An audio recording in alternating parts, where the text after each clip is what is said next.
Olá, alunos do nono ano, tudo bem com vocês? Hoje nós daremos continuidade aos conteúdos de língua portuguesa. Nesta aula nós iremos revisar alguns assuntos que vocês já estudaram ano passado e este ano, apenas para poder agora amarrá-los, finalizar e mais à frente poder retomá-los de modo mais aprofundado. Então nós veremos um pouquinho de crase, um pouco de regência nominal, complemento nominal e o uso das regências, principalmente no nosso dia a dia. Então será mais uma aula de revisão do que de aprendizagem de conteúdos novos, certo? A ideia hoje é retomar conteúdos que vocês já viram. Essa é a intenção do material COC neste momento. Primeiramente a crase. A gente já estudou que a crase é a junção de A mais A, que forma esse A com um sinal indicativo da crase, o acento grave. Isso a gente viu nas aulas anteriores e também em outros momentos durante esses anos que eu trabalho com vocês. Nós vimos que a crase pode ser junção de uma preposição com um artigo definido, de uma preposição com pronome demonstrativo ou de uma preposição com uma expressão pronominal, formando essas expressões que nós temos aqui. E ela sempre ocorre com a letra A, então eu preciso da presença desse A para que ocorra o fenômeno da crase, tá certo? Aqui nós temos dois casos em que a crase sempre ocorre, que é na indicação de horas e com as locuções adverbiais, prepositivas e conjuntivas. Tem dois exemplos para facilitar o entendimento de vocês. Ele dormia às 22 horas. Esse 22 horas é com crase. Ele acordava às 8 horas. Ele almoçava às 12 horas. Ele tomava café às 15 horas. Então, sempre que eu tratar de hora, eu coloco a crase. O mesmo ocorre se a palavra hora estiver sozinha. A hora, certo? Pode receber o acento grave ali indicando o fenômeno da crase. E nas locuções adverbiais, prepositivas e conjuntivas. Aqui sempre vai ocorrer à noite, à tarde, à vista, de, à medida em que e assim por diante, certo? Então, duas situações que ocorre crase: locuções adverbiais, prepositivas e conjuntivas e indicação de horas. Nós temos também momentos em que a crase é facultativa, ou seja, opcional, que é antes de pronomes possessivos femininos. Como tem ali os exemplos, entreguei o texto à minha professora, tem um minha que indica posse. Esse A que está antes do minha pode ter crase ou pode não ter. Fica a critério de quem está escrevendo. É opcional. Os dois casos estão corretos. O mesmo ocorre com nomes próprios femininos. Ele não fez referência a Joana. Esse A pode ser com crase ou sem crase. As duas possibilidades são aceitas, são corretas. Fica a critério do escritor qual ele prefere utilizar. Então nós vimos crase obrigatória, crase facultativa, e nós veremos casos em que nunca ocorre crase. Antes de artigo indefinido, ali o uma é um artigo indefinido, então esse A não tem crase. Antes de pronomes indefinidos pessoais e de tratamento, com exceção de senhora, senhorita e dona, comuniquei a todas, se todas, pronome indefinido, então não vai crase. Aqui tem uma outra situação também. A no singular e palavra no plural, nunca ocorre crase. Ou os dois singular ou os dois plural. Antes das palavras casa, terra e distância, se não tiverem determinadas, fui à casa, não tem crase. Fui à casa dos meus pais, tem crase, estou determinando qual é a casa. Isso a gente viu na última aula, mas só para relembrar. E antes do numeral que não esteja acompanhado de substantivo. Ele resolveu as questões de 1 a 5. E se 1 a 5 está sozinho, não está junto com o substantivo. Se eu olhar lá, por exemplo, a indicação de horas, tem a palavra hora, é um substantivo, então tem crase. Então, nesse caso aqui, se não tiver nenhum substantivo que acompanhe os numerais, não ocorre crase. Por isso, quando a professora coloca lá no quadro o número dos exercícios, eu não coloco crase nesse A que fica entre os números. Entenderam por que agora? Então, casos que ocorrem crase, casos que podem ocorrer, os casos facultativos, e casos em que a crase nunca ocorre. A gente já tinha visto alguns outros casos nas aulas anteriores, lá das palavras masculinas, por exemplo, entre outras situações. Importante ressaltar. Isso aqui é uma revisão. Vocês já viram crase diversas vezes e ainda terão a oportunidade de estudar uma vez todas as regras juntas este ano de modo mais aprofundado. Eu destaco ainda que a crase ela pode modificar o sentido de uma frase. Por exemplo, chegou a noite. Sem crase é no sentido de chegar o período noturno, enfim, chegou a noite, chegou o período noturno, chegou o escuro. Se eu coloco chegou à noite com crase, estou me referindo ao período do dia em que ele chegou. Ele chegou à noite, ele poderia ter chegado à tarde. Eu estou me referindo à questão temporal e não de um período, certo? Quando eu falo que chegou à noite, eu me refiro à noite enquanto substantivo. Quando eu falo que chegou à noite, é um período em que alguém chegou. Não é a noite que está executando a ação. É a mesma coisa que eu falar, por exemplo, ela cheirava a rosa. Ela sem crase e ela cheirava a rosa com crase. Sem crase, ela pegava uma rosa e cheirava. Com crase, ela tinha o perfume da rosa.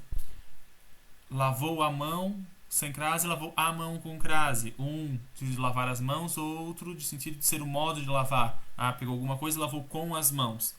Então é importante ter essa noção de que o fenômeno da crase, ali, o acento grave, pode acarretar uma ambiguidade, porque se eu não utilizar a crase de modo ideal ou não interpretar de modo ideal, eu posso confundir algumas situações, tá certo?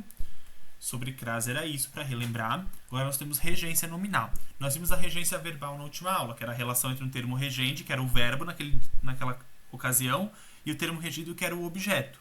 Aqui eu tenho um termo regente, que é um nome, e o regido, que é o complemento nominal, certo? Aqui tem uma coisinha que vai facilitar a vida de vocês. Na regência verbal, o nosso trabalho era identificar se tinha ou não preposição, qual era a preposição e o sentido que a frase tinha a partir daquela preposição. Aqui não. Aqui nós só temos que identificar qual a preposição, porque sempre que eu falo de regência nominal, eu tenho essa regência feita por uma preposição. Então facilitou a vida de vocês um pouquinho. O livro de vocês traz uma lista de palavras, de nomes, sejam eles substantivos, advérbios ou adjetivos, e as preposições com os quais essas palavras se relacionam. Então tem o nome tem a preposição que faz relação com esta palavra. Isso daqui vai facilitar a vida de vocês. Sempre que vocês precisarem realizar as atividades, vocês podem voltar e consultar. Quem tem admiração por alguém, por exemplo. Quem está apto para alguma coisa ou a alguma coisa, certo? Quem tem dúvida acerca de ou sobre algo. Quem é favorável a alguma coisa. Quem tem respeito por alguém, por exemplo. Quem está satisfeito com alguma coisa. Se vocês fazerem esse tipo de pergunta para o termo regente, fica mais fácil identificar a preposição que vai fazer ligação entre eles, tá certo? Então voltem, consultem, revisem, lembrando que esse assunto vocês já estudaram também, é só uma retomada. Nós vimos a regência nominal aqui anteriormente, e vimos que tem preposições que fazem ligação entre o termo regente e o termo regido. O termo regente vai ser um nome, substantivo, adjetivo ou advérbio. O termo regido vai ser um complemento nominal, por isso que aparece complemento nominal agora, certo? Então, o complemento nominal é o termo regido que relaciona-se a um nome, substantivo, adjetivo e advérbio. Aqui, quando eu falo em nome, não é somente substantivo, certo? O adjetivo e o advérbio também entram neste momento. Aqui vocês têm alguns exemplos. Marcos tem orgulho. Quem tem orgulho de algo. Então eu tenho um complemento nominal para finalizar o sentido do nome orgulho. Você é atento. Quem é atento a alguma coisa. Tem um adjetivo. Preciso de um complemento para que esse adjetivo tenha um sentido completo, certo? Ela escutou atentamente a fala de todos.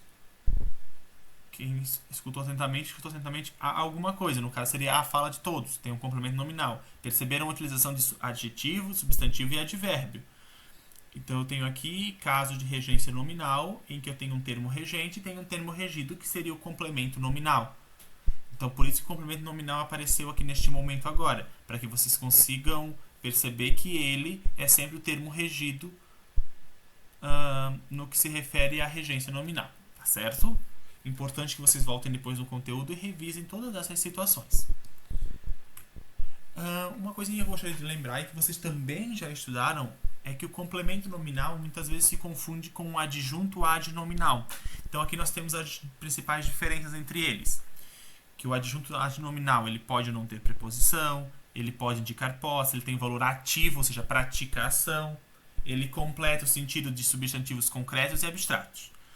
O complemento nominal é completamente oposto. Então, ele tem preposição de modo obrigatório, ele nunca indica posse, ele tem um valor passivo e ele completa o sentido de adjetivos, advérbios e substantivos abstratos. Então, a gente percebe que eles são muito distintos, que não tem como confundir.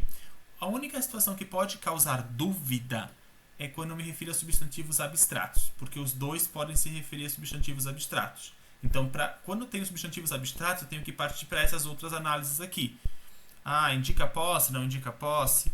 Tem valor ativo, tem valor passivo? Certo? Se eu falar o seguinte, a resposta dos alunos foi satisfatória. Esse dos alunos é um adjunto ou um complemento? A resposta dos alunos, eles praticaram a ação. Então eu tenho um adjunto. Se eu falar o seguinte, a resposta aos alunos foi satisfatória, eles receberam, então tem valor passivo, certo? Então eu consigo identificar que a resposta dos alunos, esse dos alunos é adjunto. Resposta aos alunos, o aos alunos é complemento. Então aqui vocês têm uma tabela que vai ajudar a distinguir o adjunto do complemento, tá certo? A gente já viu isso, é só uma questão de retomada. Lembrando que o que causa dúvidas se refere basicamente aos substantivos abstratos, porque as outras definições são muito distintas, certo? Um pode indicar posse, outro não indica posse. Então, é praticamente o oposto. Então, quando aparecer um substantivo abstrato, é que vocês vão ter que analisar de modo mais preciso. Se aparecer um adjetivo, de cara é um complemento nominal. Um advérbio também é um complemento nominal que vem após ele. Porém, se aparecer um substantivo abstrato, repito, eu tenho que analisar se é adjunto ou se é complemento, tá certo? E, para a gente poder finalizar a nossa aula de hoje, que é bem simples, né? Porque são todos os assuntos que vocês já viram, eu tenho a regência verbal ou nominal utilizada no dia a dia, de modo coloquial. Aqui a gente vai trabalhar com os verbos assistir, chegar, ir, preferir e visar. O verbo assistir, ele tem diversas regências que a gente viu na última aula, mas normalmente a gente utiliza no dia a dia ele como sendo um verbo transitivo direto. Assistir o filme, assistir a aula. Eu não uso assistir ao filme. Então a gente acaba cometendo um erro. Ali o chegar, eu não digo cheguei à escola. A gente costuma usar cheguei na escola. Então tem uns desvios, certo? O verbo ir, a mesma coisa, né? Em alguns momentos a gente costuma utilizar, né? Fomos na praia e não fomos à praia. Então tem essa troca. O preferir, a mesma coisa. Ao invés de dizer que eu prefiro português à matemática, a gente diz o quê? Prefiro português do que matemática. Então tem esses desvios. E o visar, com o sentido de desejar algo, né? De objetivar alguma coisa, nós também costumamos utilizá-lo de modo incorreto. O livro de vocês traz algumas colocações ali do assistir, chegar, ir, preferir e visar, para vocês poderem ler novamente. Mas é importante lembrar, né? O assistir, com o sentido de ver, o chegar, o ir, o preferir, o visar, são verbos que a gente costuma utilizar eles com uma regência diferente daquela colocada na norma padrão quando se trata da linguagem coloquial. Ocorre ali alguns desvios. São os que a gente mais acaba pecando, porque alguns outros verbos são mais fáceis de nós identificarmos a regência.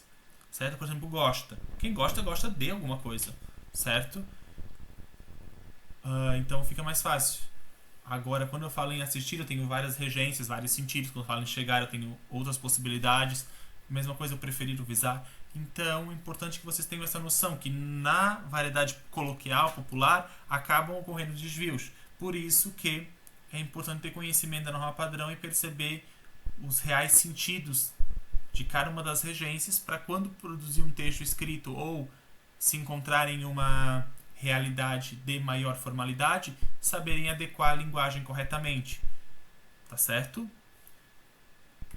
Por hoje seria isso. Qualquer dúvida eu estou à disposição. Um abraço para cada um de vocês e até mais.